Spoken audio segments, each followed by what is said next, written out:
Pilisoz ishlaydi, lekin yaxshi tortmaydi. Buni uy sharoitida qanday to'g'rilashni ko'rsatib o'tamiz. Mana pilisoz ko'rishinglar mumkin. Pilisoz. Buni tekshirib ko'ramiz, to'kka tiqib ko'ramiz kabelini. Mana shu trubkasini olamiz.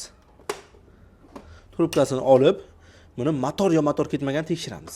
Knopkani bosamiz, qo'limizni qo'yamiz. Yaxshi tortadi, qo'llarni shu darajaga ko'taramiz. Demak, ayb motorda emas. Motor yaxshi ishlayapti, havoni yaxshi tortyapti.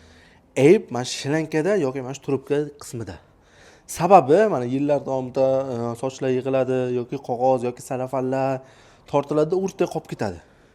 O'rtalariga yoki trubka o'rtaga qolib ketishi mumkin. Qolib yillar o'tgan sari yig'ilib yopib qo'yadi yo'lni. Shunday ishlamay qo'yadi. Agar sizlar ham shunda ham buni tekshirmasdan, buni masalan yilda bir marta yoki 6 oy bir marta tozalab turmasdan ishlataversanglar, bu motor zo'r qishga olib keladi. Motor qisib ketgandan keyin bo'ldi, motor ishdan chiqadi. Shuning uchun iloji boricha har 6 oyda yoki yilda bir marta mana shu trubkalarni tozalab ko'ringlar, tekshirib ham ko'ringlar, nimadir tiqilib qolgan bo'lishi ham mumkin. Qiziqarli videolarni o'tkazib bermaslik uchun sahifamizga obuna bo'lib qo'yib, videoga like bosib qo'yishni esdan chiqarmang.